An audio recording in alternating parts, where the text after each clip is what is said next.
Well, thank you very much for inviting me to come down here and talk. It's fantastic to get out of Auckland, actually, I have to say. And I'm feeling a little bit like I'm sort of having to keep my distance, but yeah, no, it's really a great pleasure, and really hope that I can share some exciting stories about what how my career's progressed, not only just in terms of the work we're doing now, but some of the work that led to where we've got to. So I've titled this talk Back to the Future, which after the movie Back to the Future, and the promise of cell reprogramming. So that's going to be what I mainly talk about. But just to start off, this is me. And so I, born and bred in Auckland. I am the daughter of a scientist, engineer. My dad is an engineer. My mum was a legal secretary, stayed at home and looked after me. And then my sister, who came along 11 years later. So for much of my life, I felt like an only child. But my passion from science really came from my father. I really remember my childhood making crystal radio sets, looking at insects in the garden, catching insects, making Chinese lanterns, all sorts of things that I just took for granted, but maybe not as standard to childhood. But always having my dad there, helping my sort of, questioning mind, and, what interesting things you could actually learn and find out about. And so I always sort of had a bit of a leaning towards science. And I think at the age of 7, I thought I was going to be a zookeeper. That was sort of, pretty scientific back then. And oops, sorry, wrong button. So I went to Westlake Girls High School, and there actually found probably my first real passion in life, and that was rowing. So I started rowing at the age of 13, went in third form, towards the end of third form. One of the teachers walked up to me and she goes, "You're tall, you should row." And I'm like, okay. And actually my dad had rowed for about a year at Rangitoto College, and he went, "Oh yeah, it's good sport." I went, okay. So went on down to the open day that they had for all the back then third formers, and got in a boat and loved it. It was fantastic. Won 4 national titles for school at Westlake Girls, proceeded on to national, into club rowing, but at the age of 16 I was selected to row for New Zealand. And here we are, down in, this is in Hobart, in the beautiful rowing course that they've got in Hobart. So I rowed under 19 and under 23 New Zealand representative. And that was my life, that was my passion, that's what I was going to do. And in between doing that, I finished high school and decided to go to university. Just, that's just, where you go to. And went to Auckland University. Didn't go off to Otago like all my friends did. I stayed at home, mum and dad, and went to Auckland. And my idea was to do sports science, because it was going to fit in with the rowing, and probably a bit more what you'd call, it wasn't called sports science then, it was called exercise physiology, but also matching it up with some psychology, so sort of trying to motivate people and get people to actually perform better in sport. Now, going through high school, my dad, the only piece of advice or influence I ever got from my parents was my dad saying to me around about sixth form, "Keep your options open." And so I did English, biology, chemistry, physics, maths with statistics, and art was my my fun subject, okay, which actually was a lot of hard work. And unfortunately for the daughter of a physicist, an engineer, I'm absolutely useless at physics. And so I'm not quite sure how I managed to pass bursary physics, but I did. And I think it was with the passion that if I passed bursary physics, I wouldn't have to do it in stage 1 at university. So that was the driving goal. But somehow I got there, and so I started doing this course in exercise physiology, started doing physiology papers at school, at university, and realised that actually it was all about physics. I didn't like that. It wasn't any good. I'd also, though, decided to take some psychology courses, because remember, I also wanted to do motivational psychology. So took some psychology courses, and I remember beginning of the university year, I opened up the textbook for general psychology and started talking about the brain. And I saw this picture of the brain, human brain, and I went, wow. And I still remember I was sitting out in the garden in the sunshine with this textbook, very nerdy, but and I just looked at it and I went, that's just incredible. And I started reading, and university hadn't even started. I was just reading this textbook and thinking, this is just incredible. This whole thing, the structure is just amazing. And in the first year at university, going through doing physiology, leaning towards exercise physiology, I suddenly went, yeah, no, that's not actually me. I don't want to do that. Really like the psychology stuff, though. That's really good. So I started leaning towards psychology. And then I discovered that they also had neurophysiology. And I thought, actually, this is really good, because this talks about how the brain works. And I like this stuff. This is great. So that was good. And then I got to my third year at university, and I needed to pick up 2 more papers to finish my degree. And I was flicking through the university calendar, because nothing was online those days, so you had the big university calendar and you're flicking through the pages. And I saw this course called pharmacology. It was all about drugs and how drugs worked. And I went, oh, that sounds interesting. So I thought, oh, I'll give that a go. There's 2 papers, so it fitted perfectly. So I went along, and then I discovered the next thing that really fitted in place for me, and that was learning about how drugs, how medicines work, and also particularly about, or the lack of, drugs and medicines that we have to treat brain disease. And I just thought, wow, this is really cool. I really like this. All the way through university, though, I was still rowing, rowing internationally. And I had the opportunity to trial for the New Zealand Women's Olympic squad. They were going to take a women's 8 to the Olympics. Literally unheard of. And so I thought, right, I'm going to give this a go. And I'm going to finish my bachelor's degree, and I'm going to go to the Olympics. I'm going to go to Invercargill for 3 years. Yeah. Out winter training one day, and I got a prolapse disc in my back. Middle of the lake, completely stuck. So it took them a couple of weeks to work out what had actually happened, and then I got given the options. Just keep rowing in pain with painkillers. Have surgery, back surgery done at the tender age of 20. Or finish your rowing career. So I was at the stage of finishing up my bachelor's degree. I thought, okay, don't want surgery. I'm not going to row in painkillers, because that's really bad for you, because I know this now, because I've taken pharmacology. So maybe I'll have to quit. And I thought, okay, well, yeah, I will. I'll go and do graduate research, because actually this brain stuff's pretty cool, and I like this. So out exited the rowing career, and in came my graduate work, going and doing, first of all, a master's. So I started off doing a master's degree for 1 year, got put up to doing a PhD after the end of that first year. And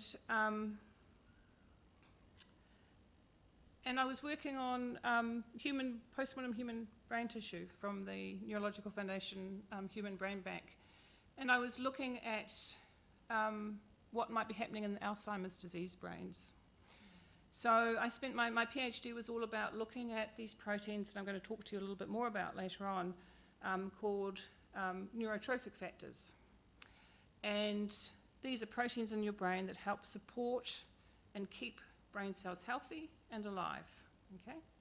During development, they needed to actually tell a brain cell what it's going to be and to help it survive and mature.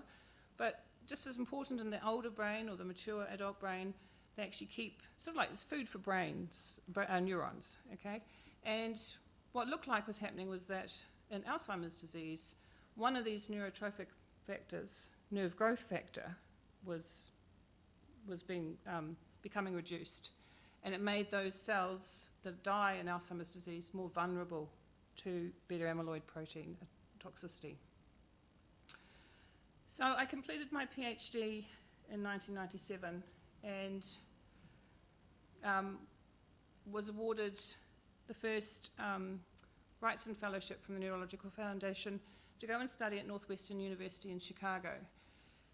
And 1997, the idea of gene therapy had just really entered the world. So the idea of gene therapy is taking a virus, that's a bit of a nasty word at the moment, isn't it, virus? Taking a virus and basically you remove every single piece of that virus except for the bit that tells it how to go into a cell, okay? So all the information in the virus about being infectious, being toxic, all the rest of it gets taken out. The only thing it knows how to do is the special thing that viruses do really well is how to get into cells, okay? And you put in the therapeutic gene you want to put in there. So the virus does what it does beautifully, gets into the cell and integrates with the cell's DNA to have the cell make the therapeutic gene that you've put in there. And we were looking at Parkinson's disease. And again, another one of these neurotrophic factors that I was talking to you about. This time we were looking at the one called glial-derived neurotrophic factor, or GDNF. And GDNF is very important to tell dopamine cells in the substantia nigra, which are the ones that get affected by Parkinson's disease. GDNF is the neurotrophic factor that tells the brain when it's developing, tells certain cells to become dopamine neurons in the substantia nigra. And then when the brain's mature, it's the GDNF that keeps them alive and healthy. And so the idea was that if we could get the virus, the gene therapy virus, to go into dopamine cells in the substantia nigra and get those cells to make lots and lots of GDNF to protect themselves and their friends around them, we could stop these cells from dying in Parkinson's disease. And so I spent 3 years at Northwestern University in Chicago working with an incredible lady called Marty Bone. Not sure how we go backwards, there we go. Marty Bone here, and another postdoctoral fellow, Dorothy Kozlowski. And we did some of the first original work to demonstrate that GDNF gene therapy is an effective treatment to treat Parkinson's disease. And that work has now gone into clinical trials and phase 2 clinical trial in the States. So it's taken a while, but it's got there. What's actually really exciting for me is that it's one of my PhD students who now works in a biotech company in the States is who's taking it to clinical trial, which is, I find, quite special. But so yeah, I worked at Northwestern, absolutely loved living in Chicago, and decided though that I wanted to return back to New Zealand. That was where I wanted to actually do my research. And I was coming back on a fellowship that had been awarded to me when one of my colleagues who I did my PhD with emailed me and said, they've got a position in pharmacology open, academic position, you should apply. And I've always said to her afterwards, I don't know why you didn't apply, because she was literally the same. She sort of said, I didn't feel ready. And I thought, okay, well, I'm coming back anyway, I've already got a job, I'll chuck my CV in. And lo and behold, I got the position. So I returned back to New Zealand in 2000 to start up as a lecturer at the Department of Pharmacology at Auckland University. So I've sort of done a full circle. PhD, pharmacology, off to Northwestern and back again. And so I've been there 20 years now. And this is just sort of a list of the general topics that we have done, we research on in my lab. Gene therapy, as I talked about, the idea of what we call compensatory neurogenesis, or the brain being able to repair itself with its own stem cells. We've done some work looking at redirecting medicines.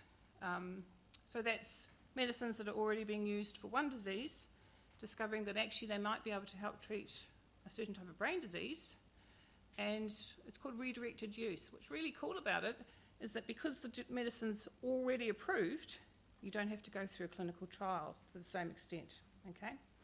And we actually, with Anne Laflamme at Victoria University in Wellington, we did a clinical trial for the use of clozapine for the treatment of multiple sclerosis. So clozapine is used to treat schizophrenia, but has actually been shown to dampen down the immune response in multiple sclerosis. And then what I'm going to talk to you mainly about, cell reprogramming. So we also have looked at a lot of different diseases. I've listed up here Huntington's, Parkinson's disease, stroke, multiple sclerosis and depression. But what I'm going to talk about today is I'm going to talk about the cell reprogramming work, and I'm going to talk about Huntington's disease, okay? So Huntington's disease is a genetic disorder, and it's what we call a movement disorder. So it affects the area of the brain known as the striatum, and examples down here, this is some postmortem human brain tissue from our Neurological Foundation brain bank, and this is from a healthy donor, okay, and here is the striatum, nice healthy striatum, and this is a brain from a Huntington's patient with late stage Huntington's disease, and you can see that area of the striatum is literally vanished in this patient. So Huntington's disease, as I said, is a genetic disorder, and it's caused by an expansion of a CAG repeat found on a gene called the Huntington gene, okay? So the Huntington gene, we normally have, people who don't have Huntington's disease have 30 or less CAG repeats, okay? We all probably have slightly different numbers, okay? Maybe 19, 20, but we have less than 30. If you have more than 36 repeats, you develop Huntington's disease, and the Huntington gene becomes mutated. And we're not quite sure exactly what happens, but we get the formation of mutant Huntington protein. They form aggregates, okay? They clump together to these clumps. And what we see is a selective loss of a group of cells that are found here in the striatum, known as the medium spiny striatal neurons. They're selectively killed in Huntington's disease. And we also then later on see death of cells that connect to them in the cortex and other regions. If you have Huntington's disease, you have a 50% chance of passing it down to your children, okay? We now have genetic testing. Genetic testing's been around since the gene was discovered in 1993. So you can, if you don't know whether you have Huntington's disease in the family, you can be tested. But as yet, we still don't have a treatment for Huntington's. So we know what the gene is, we know what the expansion is, we know what cells die.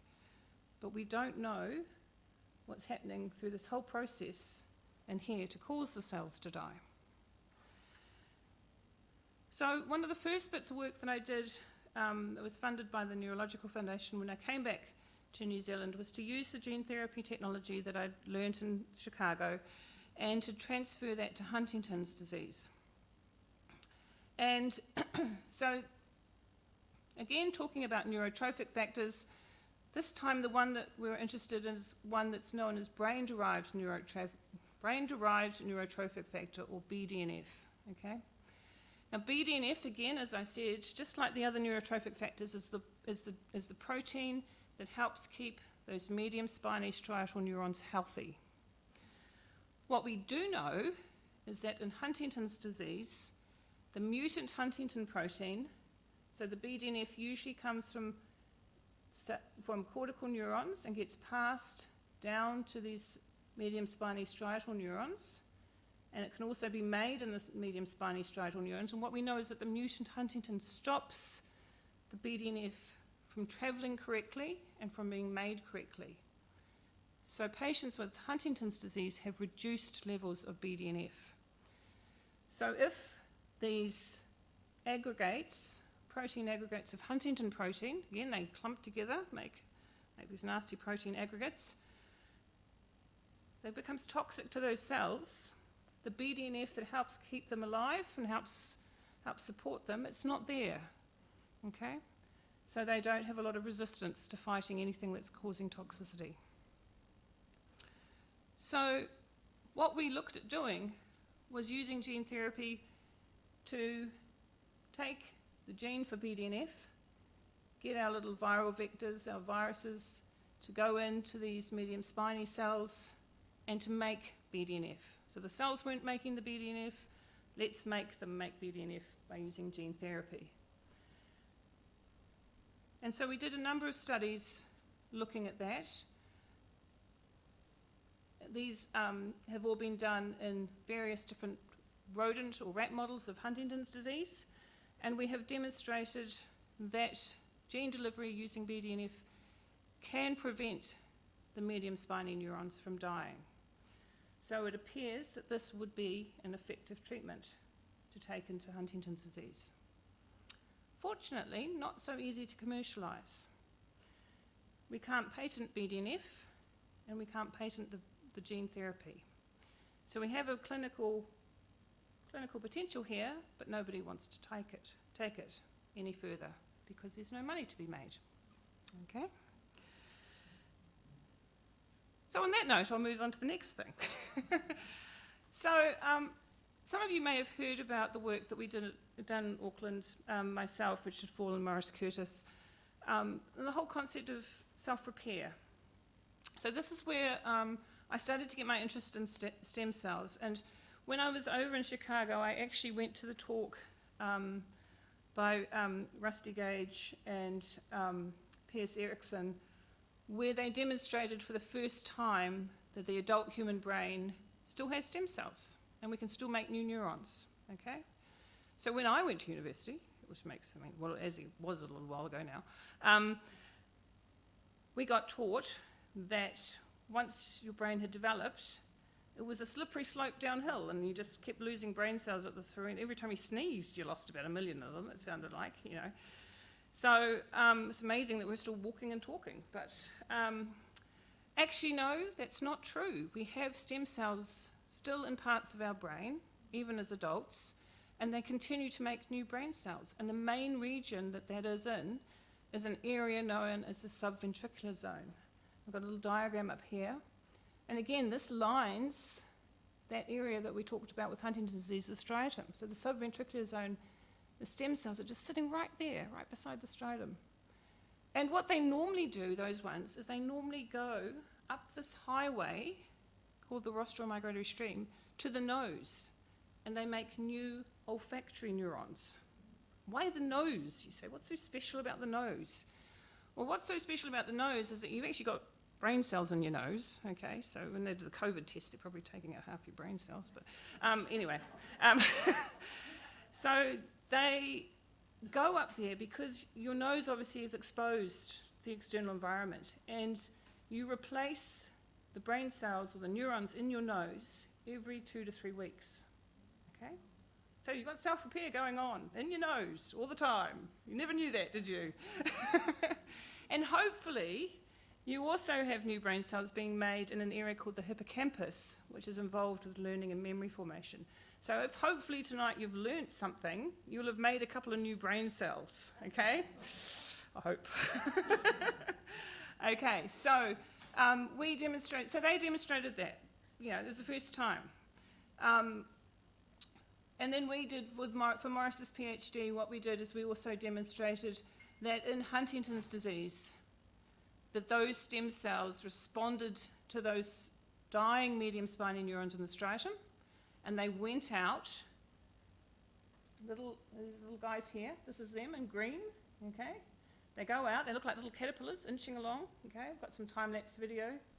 They inch along, they go directed right to the area where the cells are dying, and they try and make new neurons. But obviously they don't succeed, otherwise we wouldn't have neurological disorders, okay? And the reason they don't succeed is something that we discovered after 10 years of work here, where we grew stem cells in culture, and we looked at the whole rostral migratory pathway. I think this is particularly beautiful, this pathway here. and looked at what they were turning into, and what we discovered was that our own body actually kills off the new brain cells. So obviously you have cells dying and your immune system goes, I need to go in there and clean up the dead cells. I need to mop it all up. The cleaning crew goes in.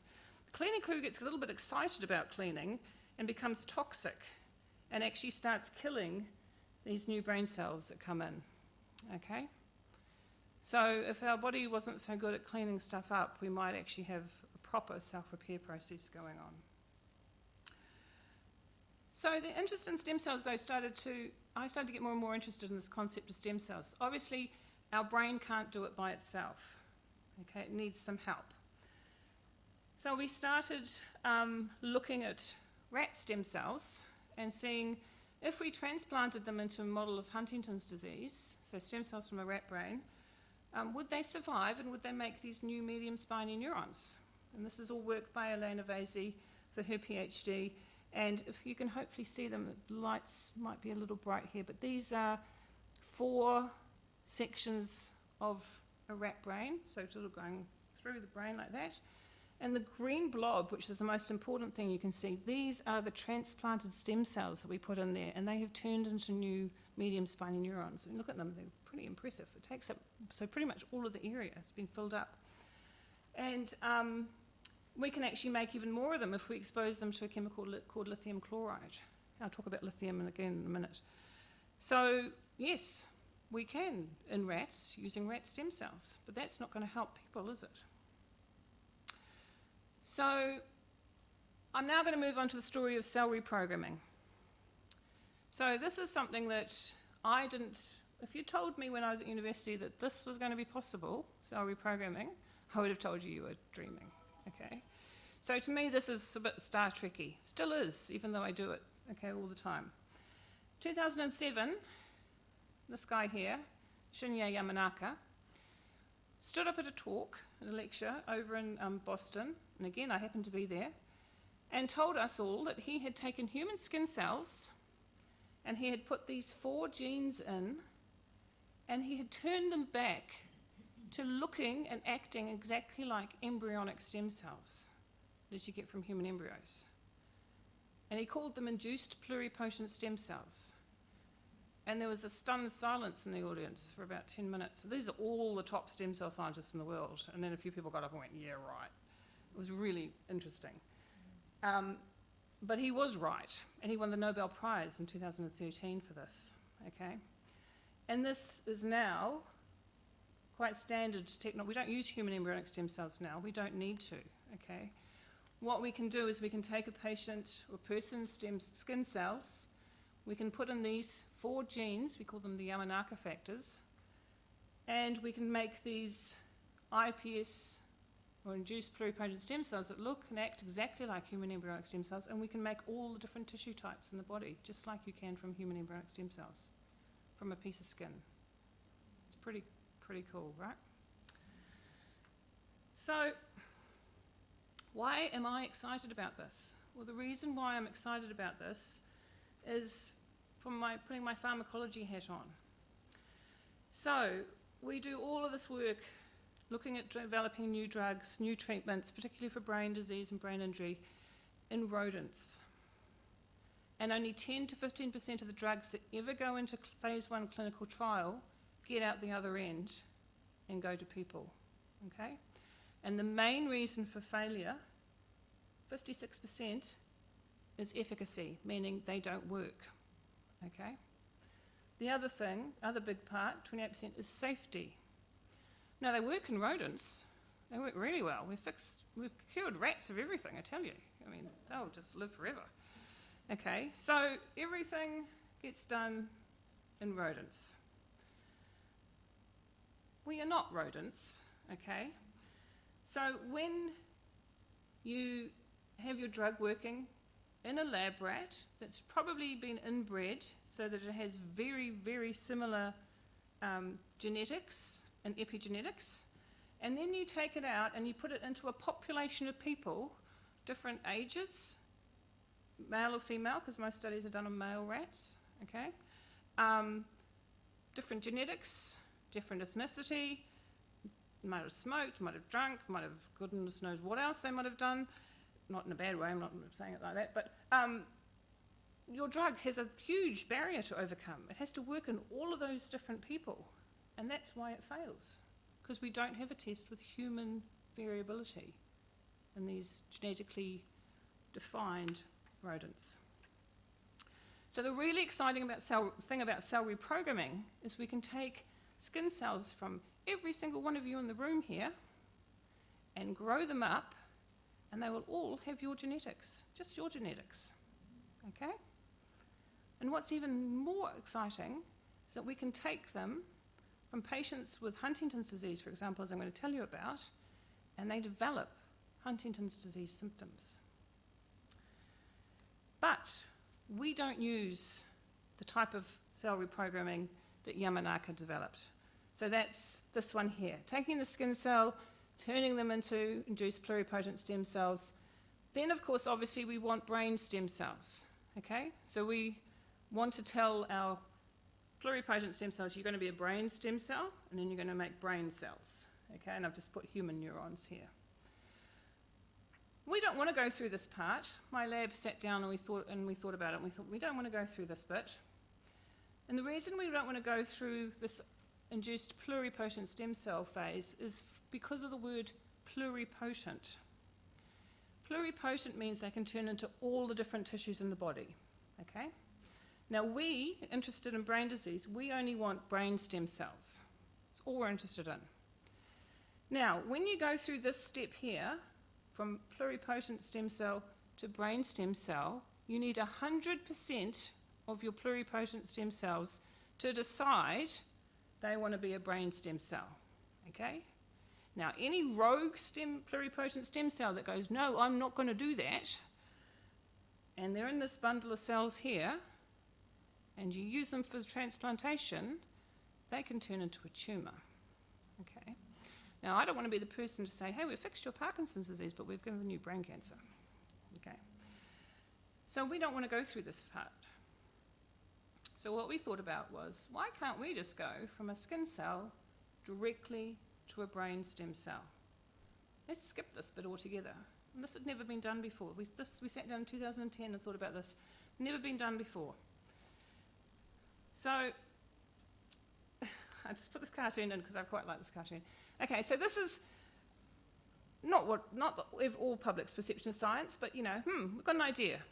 Okay, we're going to do this, we're going to read some stuff, we do some stuff, and it works. This is reality. Okay, and we can stick COVID in there in a minute too. Okay, so this though is one of the first times that I actually experienced this. Okay, so we went along. There were initially Erin Furman, who has since working for me has moved down here to Rotorua, and Dr. Christoph Mausch, who was a postdoc in my lab, and they set about with the challenge, just the two of them. And so what I said to them is that you have to use adult human skin cells or fibroblasts, and we sat down and we thought, we read, like the little diagram said, we used our brains, and we thought, right, the genes we want to use are these genes called SOX2 and PAX6. Now, they won't mean anything to you guys. SOX2 is you see it for cell reprogramming. It's what helps reprogram a cell. PAX6 is the first gene that gets turned on when the neural tube forms, okay? So we thought, okay, we put in our reprogramming gene, and the first gene that gets turned on in the part of the body that decides it's going to be the brain. And okay, well, let's give that a go. We'll see how that works. So they went off. We got some skin cells. They went off. And about 3 months later, Erin came running into my office one day, and she goes, we've done it. I'm like, yeah, right. That was 3 months, and you've only done it like 3 times. She goes, no, we've done it. And I went in, and Christoph was like staring down the microscope, and I was like, no, push aside. And what I saw were these. And this is not a cell, these are clusters of cells, okay? These are clusters of brain stem cells. And so it actually just worked, just like that, which is literally unheard of. So that's cool. We thought, okay, but can we actually then make brain cells from them? So can we actually make the neurons, the astrocytes, oligodendrocytes? And the answer was yes, we could. And so now we have this process where we can use SOX2-PAC6, put it into a skin cell from an adult human, and we make these induced, we call them induced neural precursors, but you can think about them as brain stem cells. And they can make the 3 different cell types that you find in the brain. So a beautiful picture here of some neurons, some astrocytes, and some oligodendrocytes. And Amy Chapman did her PhD. She now works as a postdoc in my lab, perfecting a lot of these protocols here. So one of the first things that we did with this is so as I said, this is really exciting because we can start to actually look, I like to call it having a little group of people in a cell culture dish, okay? Because I'm pretty certain no one's going to give me their brain as they're walking down the road, okay? So somehow we need to study brain disease using human tissue that's alive, that doesn't involve a patient, okay? And so this is our answer to it. So what we developed, and this was work that Ruth Monk did for her PhD, and we took adult human skin cells, and now and we put in our gene SOX2 and PAC6, we made our brain stem cells. But this time we thought we want to actually tell the brain stem cells to become a certain type of mature brain cell. Okay, we don't just want sort of the whole 3 layers. And so what Amy Chapman worked out was how to make medium spiny striatal neurons, so that all they turn into are medium spiny striatal neurons, okay? And so this is what a skin cell looks like, okay? And this is after we've turned them into brain stem cells, these clusters. And what we can show is that they express all the genes that a stem cell would express if it's going to become a medium spiny neuron. And this is a picture of a cluster of beautiful, they are beautiful, medium spiny neurons that we've generated. And so Ruth set about for her PhD looking at what the differences were between having striatal brain cells from normal people versus people who had Huntington's disease. Did they look like the post-mortem brain tissue that we see? And the answer is yes, they did. So, unfortunately, cutting Ruth's 4-year PhD into 2 slides, as sometimes happens, what we can see here is that in green we have the Huntington protein, that mutated Huntington protein, and it's come together as a clump, okay, remember? And so it's sitting in the cell nucleus, being toxic, and also ubiquitin, meaning that it's a clumped up toxic protein, okay? And so we see that in those Huntington patient-derived medium spiny neurons. But what was really interesting was that Ruth went and had a look at the shape and the size of the Huntington brain neurons compared to normal ones. And so she measured what we call the cell soma, or that's the cell body, and the number of neurites or branches, if you want to think about it like a tree, and then how long they were, and then whether they had little branches off them. Okay, so the longer and the more branchier, the more mature and healthy the neuron is. And what she saw is, so we cultured them out for 45 days, which is quite a long time of being in culture, and what she saw is that towards the end, the Huntington patient samples had significantly smaller cell bodies. They had the same number of neurites, but they were much shorter, and they had a lot less branches. So they were not healthy, okay? And then she also had a look at our friend BDNF. So remember I talked to you about gene therapy and about BDNF? So did our medium spiny neurons that we'd created from skin tissue, did they also show a reduction in BDNF? And the answer is yes, they did. So here we have our normal ones in black and our Huntington cases in grey. Now, you can notice we haven't done any statistics on this, for those of you that are familiar with such things. You can see the variation we get here, okay, in the normals. Actually, not so much in the Huntingtons. But this variation is actually, it's annoying as a scientist, because scientists like things to be nice and tight, okay? But this is what you would see if you were a clinician in the hospital. Every patient is different. So what we're getting is real data. So, you know, this person here is normal and has really high levels of BDNF. This person here is also normal, but actually has levels of BDNF that's similar to a Huntington's patient, okay? But you can see the Huntington's patients are all very clumped down towards the bottom, okay? So you get the spread. But I think the graphs that really show it interesting is that if you have a look at the length of the CAG repeat, remember we got over 36, the longer the length of the CAG, the less BDNF these patients had. So the longer the repeat length, the more severe their Huntington's is as well, okay? And then the other thing is that the age of symptoms. So the later they got Huntington's, the higher their BDNF was, okay? That is up to us is actually the really most important, okay? So carrying on with that, Dr. Amy Chapman and an international student we had, Lieke Burgers, who came over from the Netherlands and is coming back to join us to do a PhD, highly talented student, spent last couple of years working on using our Huntington's disease cell model to see if we can actually find new drugs, okay, to actually treat Huntington's. And I'm going back to lithium, which I mentioned earlier when I was talking about the rat cell transplants. Now, lithium, for those of you who are familiar with it, is used to treat bipolar disorder, okay? Lithium also does a million things inside a cell, right? And one of the things it does is it increases BDNF levels. And the way it does this is by regulating this gene here called REST, okay?